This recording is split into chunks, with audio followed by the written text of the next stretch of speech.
made in these areas by the current administration.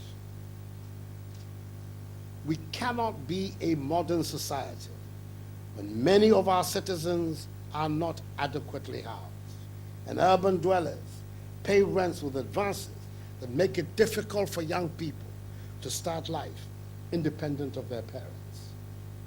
We should support real estate developments to erase the significant housing deficits we face while creating needed jobs in our economy.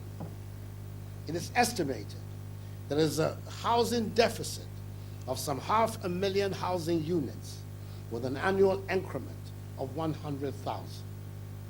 Consistent with my party's philosophy of creating a property-owning democracy, I commit my government to the construction of a minimum of 50,000 units per year, the cost of 20,000 Ghana cedis per unit for the next 5 years to complement the delivery of housing by the private sector.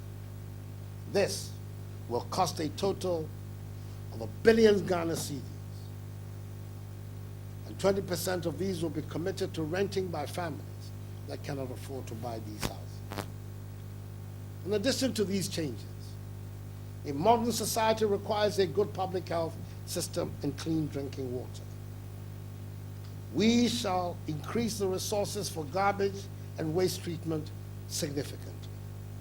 To improve sanitation, we shall require organizations doing business with the public to provide more toilet facilities to the public and put on the streets 20,000 sanitation inspectors, popularly known as Tankase workers, per year for the next 5 years. These will be coupled with competitions between districts and cities on cleanliness. We shall make our roads safer by enforcing traffic regulations in a humane manner. However, we shall enhance the capacity of the National Ambulance Service to deal with accidents and disasters when they occur. Quality education, ladies and gentlemen, is fundamental to a modern society, and we shall implement the new educational policy introduced by the current government by focusing on quality and putting the teacher at the center of the whole process. The school feeding program that is being piloted in 2 schools per district will be extended to all schools in the next 2 years at a projected total cost of 287,606 and 241 Ghana cedis per year.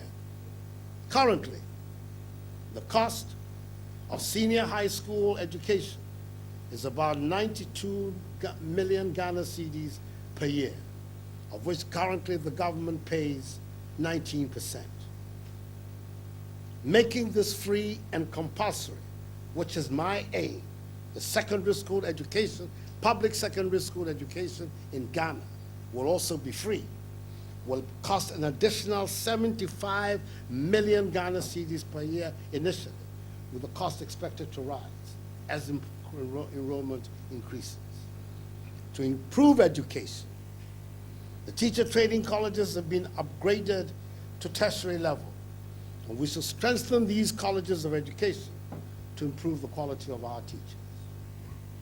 To make university education more accessible, I pledge that my administration will move towards the goal of having a public university in each region as soon as possible. This will provide public universities for the Volta and Eastern regions and upgrade all the existing universities while doubling the capacity and resources of the UDS to ensure access to quality university education for those in the 3 northern regions. All our universities, through the development of technology and all research parks, will become business incubation centers in partnership with private business and government.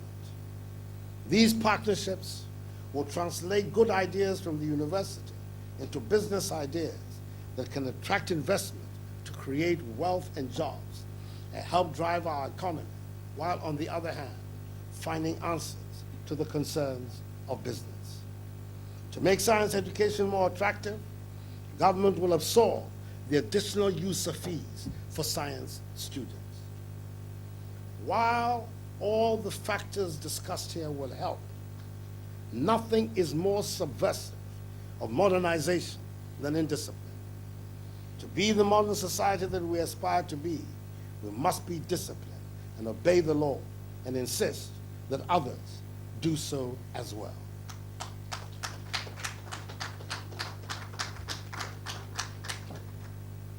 Fellow Ghanaians, the precondition for attaining all that I have discussed this evening is a rapidly growing and robust economy. We must generate the necessary revenues to finance our plans and programs.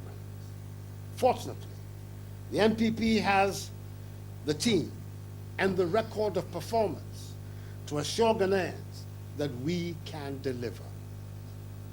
As I indicated in my address earlier in the year to the Association of Ghana Industries, the economy that I envisage will grow at about 10% a year, focus on value addition to our agricultural produce, manufacturing, and require that the entire machinery of government is geared towards assisting Ghanaians trying to do business.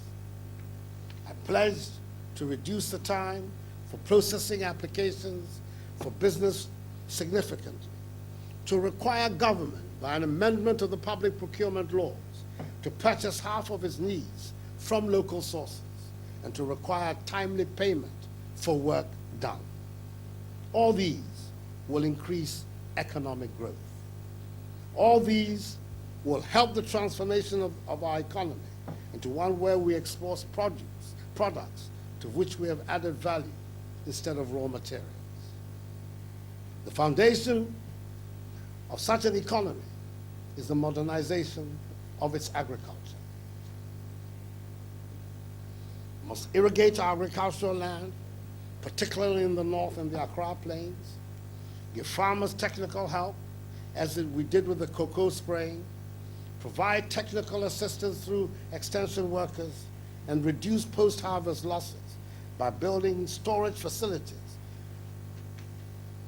and roads, while helping investors to build agro-processing plants that will provide ready markets to our farmers and spur productivity. These measures will significantly transform the northern half of our nation. Together with the Bui Dam and the $1 billion Northern Development Fund that I pledged to establish, and the modern airport that will make Tamale the gateway to the north, that place will become the breadbasket of West Africa and the driving force of our economy, rather than the disadvantaged area that it is today. To support the development of small and medium enterprises, which worldwide are the main providers of jobs, I'm also pledged to a $1 billion industrial development fund that will support such enterprises. To provide the necessary infrastructure for such enterprises, government will continue and accelerate the work of the current administration in seeking partners to invest in critical industries like aluminum, iron ore, salt, petrochemicals, tourism, and ICT. This value addition to primary products will create thousands of jobs every year. The continuing effort to eliminate the housing deficit, the rehabilitation of our schools, and the building of new public universities will create thousands of well-paying jobs for bricklayers, plumbers, carpenters, and electricians for years to come. In the construction and agricultural sectors, we expect, working with the private sector, to create 500,000 jobs per year. 300,000 of these will be in construction and the rest in agriculture. In the medium and long term, the new heavy industries, the salt and petrochemical industries, and the oil industries combined will generate, after the initial period, at least 400,000 jobs in the SMEs for our young men and women graduating from our universities, polytechnics, technical, and vocational institutes with the necessary skills. The era of the unemployed graduate is on the way out, and better days are on the way.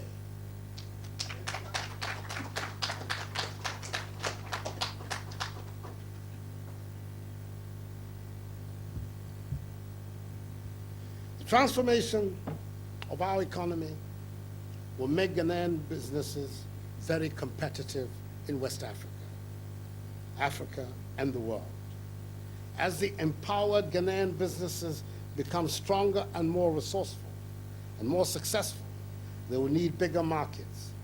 West Africa has a market of 250 million people.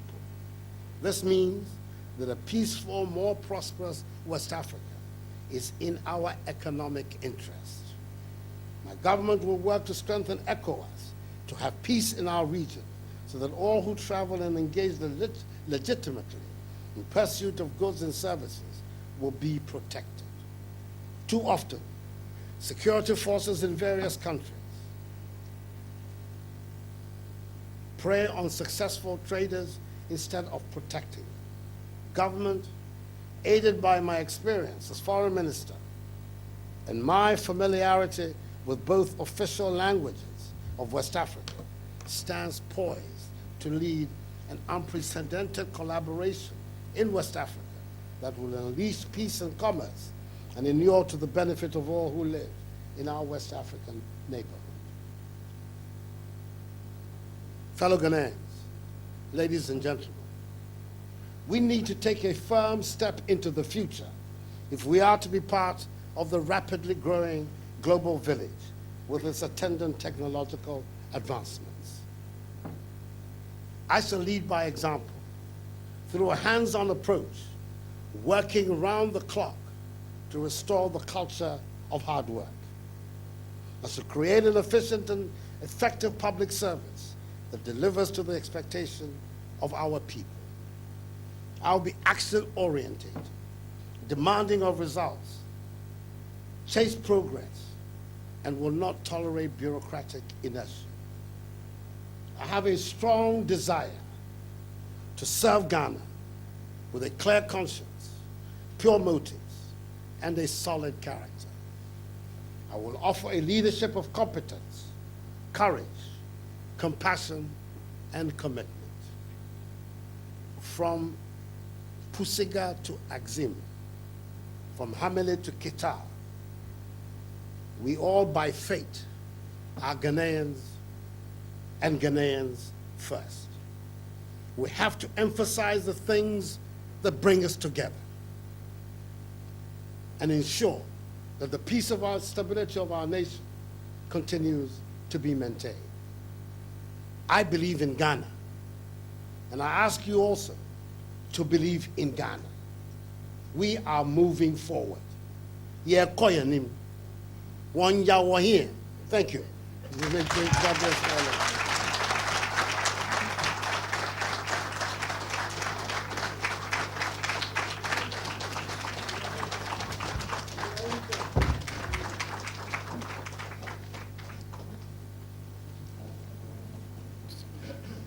Thank you very much, Nana Akufo-Addo, NPP presidential candidate.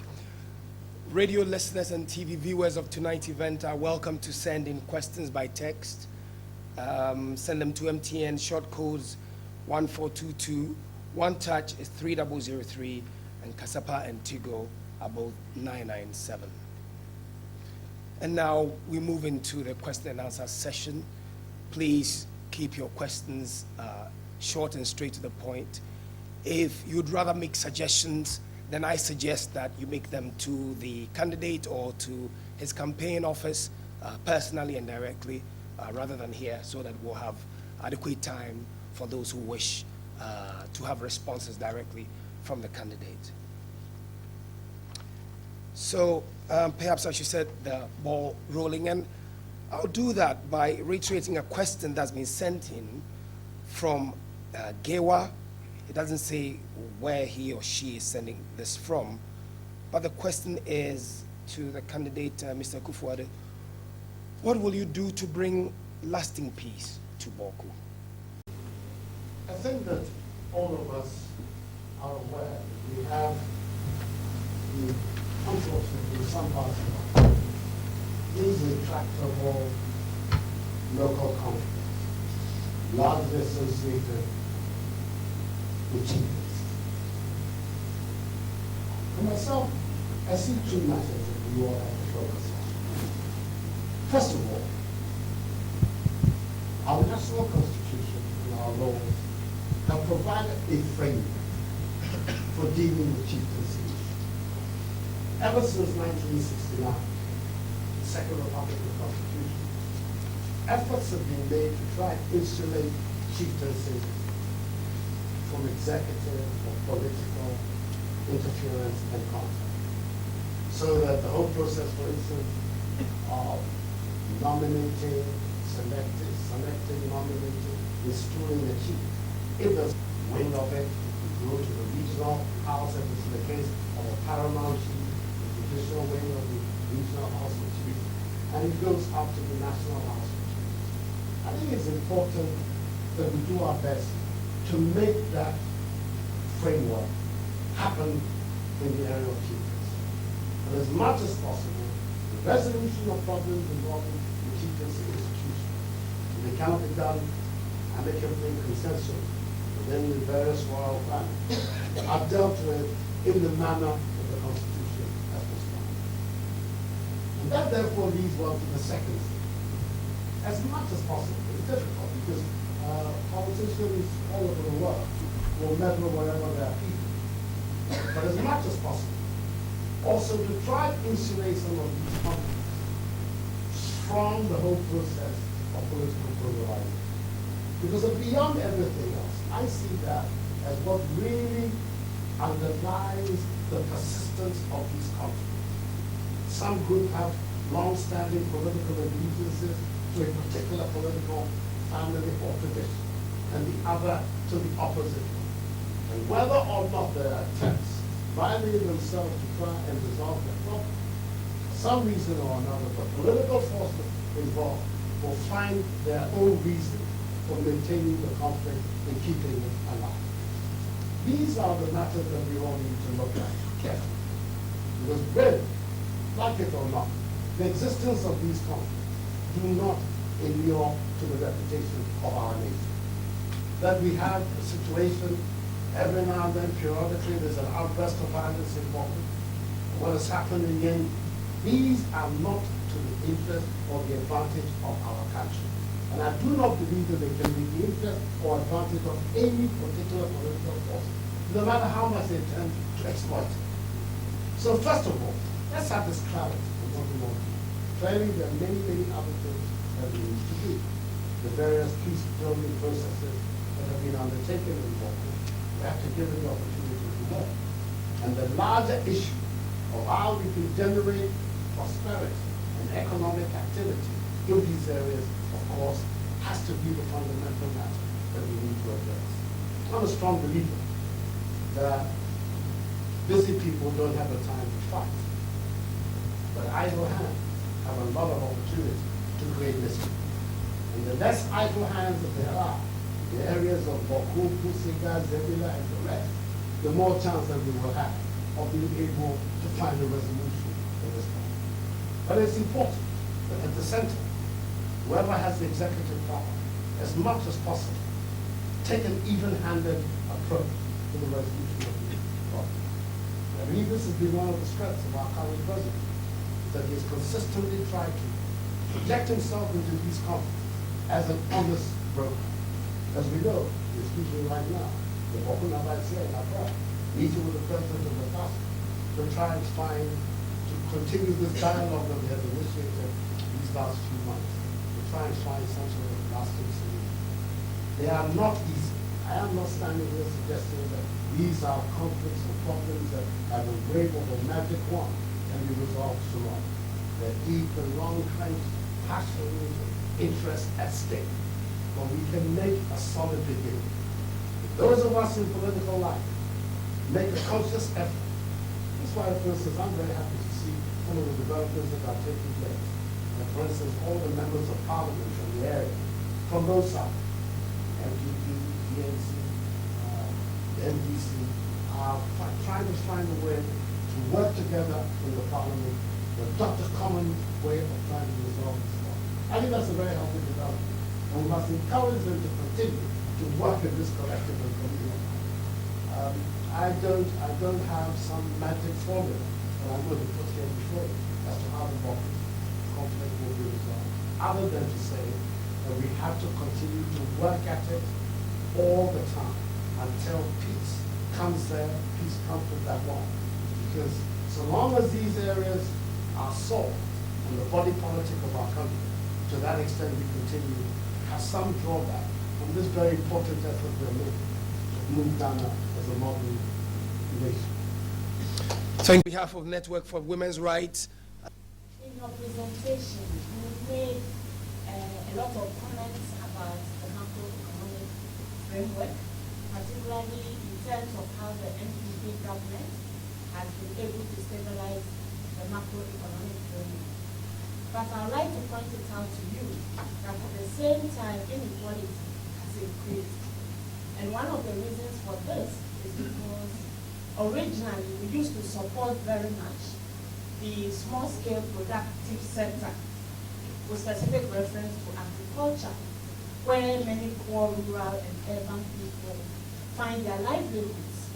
And so I was wondering what you would do differently, because in your statement you also emphasize that this is something you will continue in terms of working at the macroeconomic framework to make sure that the economy has steady growth.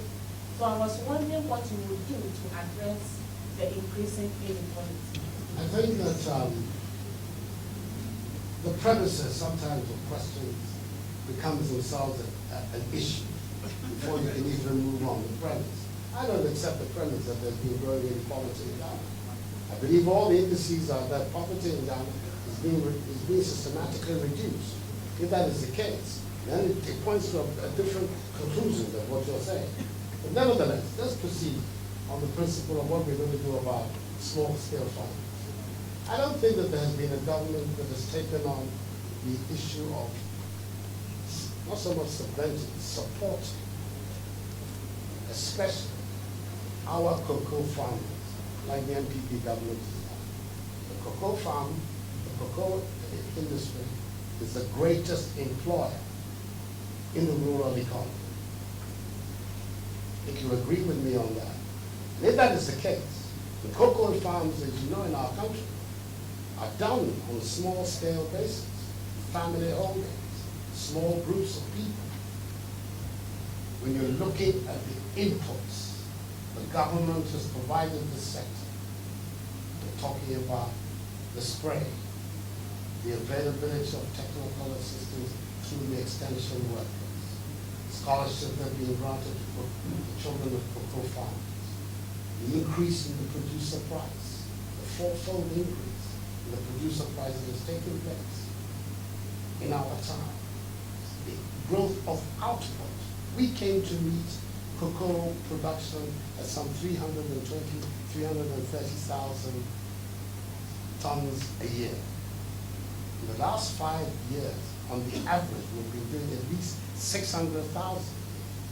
In terms of what it has done in terms of enhancing rural incomes, I think you can imagine the consequences of it, with also a fourfold increase in the prices that come to farmers. I'm going to be the last to say that it's paradise in rural Ghana. You know that it is not the case. And I'm not going to stand here and make a fool of myself before the Ghanaian people and make such a claim. But I believe that the rural economy in our country has been part of the growth of our nation this last decade.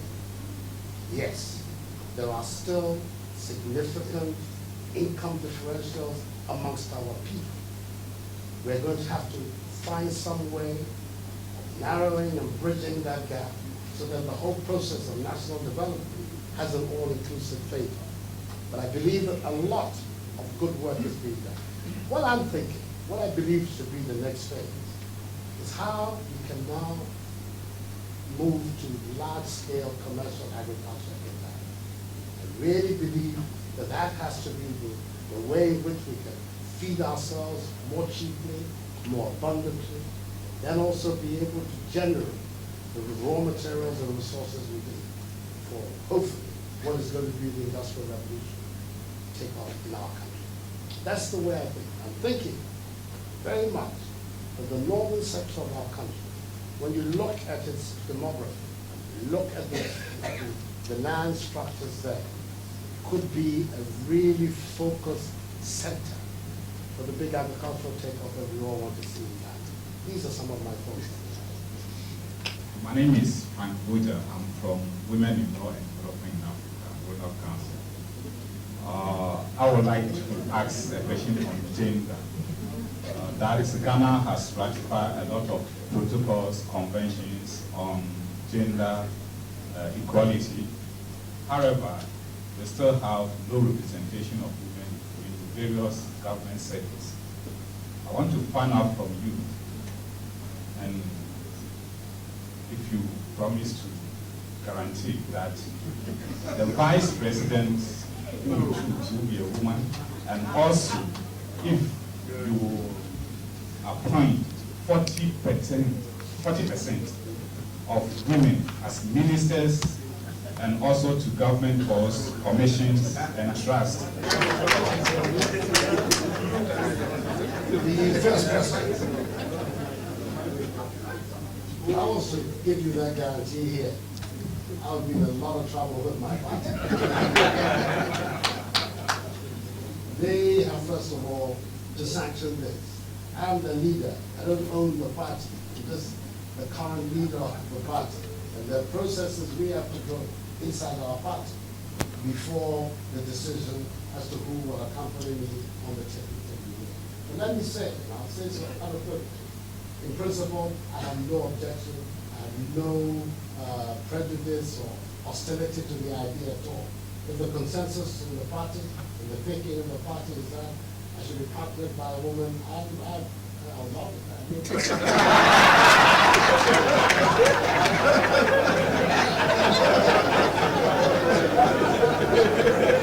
I have no difficulty with it whatsoever. The commitment in principle, whether I would accept such a result, absolutely, unequivocally, I have no difficulty. Unfortunately for us in my party, we have quite a lot of very able, competent women, so it would not be tokenism. I wouldn't be doing it just for the sake of having a woman back. If you have people who are capable of doing the work as well, but that's a matter of some comfort. I'm a little bit uncomfortable with the numbers on this matter. I'm very much committed to the idea of seeing what we can do to push the female, the woman agenda through the whole breadth of our public life, through all sectors, to see what we can do to promote that. I think that already you've seen what we have been doing in our period. I don't remember a time in Ghana when there have been so many high-profile positions for women in our national life. It is not nearly enough. I'm not going to say it's enough, but it gives you an idea of our thinking. We made the breakthrough. First Chief Justice, female Chief Justice in our country took place in our period. There are several other such appointments that have been made to indicate how supportive we are of the idea. But a 40% commitment, I think that's a difficult one to do. I wouldn't be honest if I say to you that yes, it will be so. But I would say to you that the NPP government and across the length and breadth of our national life, the woman's matter is a live matter for me, and it's something that I'm determined also to help push forward. Mr. Kufuor, as you talk about the question of running mate, can I ask you what are the characteristics, qualities that you'll be looking for in your running mate? Well, there are several, and I think that there are ones that are no secret. I think most political families, they look at more or less the same thing. But first of all, at the end of the day, they say that the vice president is a heartbeat away from the presidency. And since none of us are in control of our destiny, we don't know what will happen to us. You certainly have to have somebody who's capable of stepping into your shoes as the leader. You have to have somebody who within you can work with. I think that the other considerations that come into mind are also questions of balance, I mean, for instance, if you're from a particular part of the country or the nation like this, it may make sense that your person comes from another part to maintain the whole idea of national cohesion and unity. Sometimes even that may take on a religious flavor. It's possible. We are a secular state, it is true, and we don't have an established religion in that, fortunately, in our view. So we're all free to worship whatever God or gods that we choose.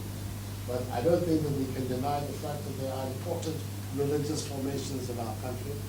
Sometimes it may also be, that will also influence the decision. But these are the conventional criteria which we have to look at. But I believe that the issue of competence and compatibility are, for me, extremely important. And personal qualities? Oh, personal qualities. I understand when I say competence. I mean, I'm talking about competence and honest. I don't mean competent and dishonest. Right?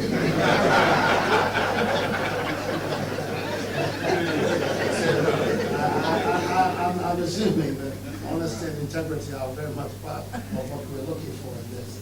But yes, the personal qualities. And clearly also, of course, when you're in a political party too, somebody who has a strong attachment and belief to the values that are brought together in the same party. But by and large, these are the considerations. And from the Trades Union Congress, Mr. Kwabena Otu? Yes. Please. My name is Kwabena Otu from the Ghana Trades Union Congress, representing the Secretary General. You talked about decentralization, and I think I'm happy with it. But you outlined several things, and you left out one important thing. That is as to whether my district chief executive should be accountable to me or to the president in terms of elections. As it is now, the district executive does not really care what I do, so long as it happens to maintain the loyalty of the president. And that was part of the MPP manifesto of promise in 2000 to elect the district chief executive. What has happened to that? On wages. Thank you, sir. Yes, I believe that the 2000 manifesto, we didn't make that commitment we will move to a system whereby district chief executives will be elected directly by the people of the locality of district. I think that what happened collectively, certainly on the part of our leader, the president, was a recognition that the district assembly concept, the whole decentralization process, was still in a relatively infant and fragile state of evolution.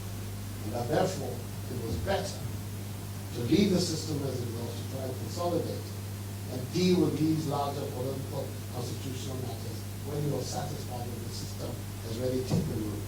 And that is why, if you like, I would like to use the word renege, but at least we've kept in close story that commitment. You needed to see the system take on greater and greater weight and responsibility in the localities before we move there. You can understand the issues involved. NPP president at the center, hopefully for a very long time to come, at the center. And in the localities, there will be places where just by the political forces existing there, a member of the opposition is the district chief executive. It will happen. There are parts of Ghana where we hardly have a photo. We the MPP.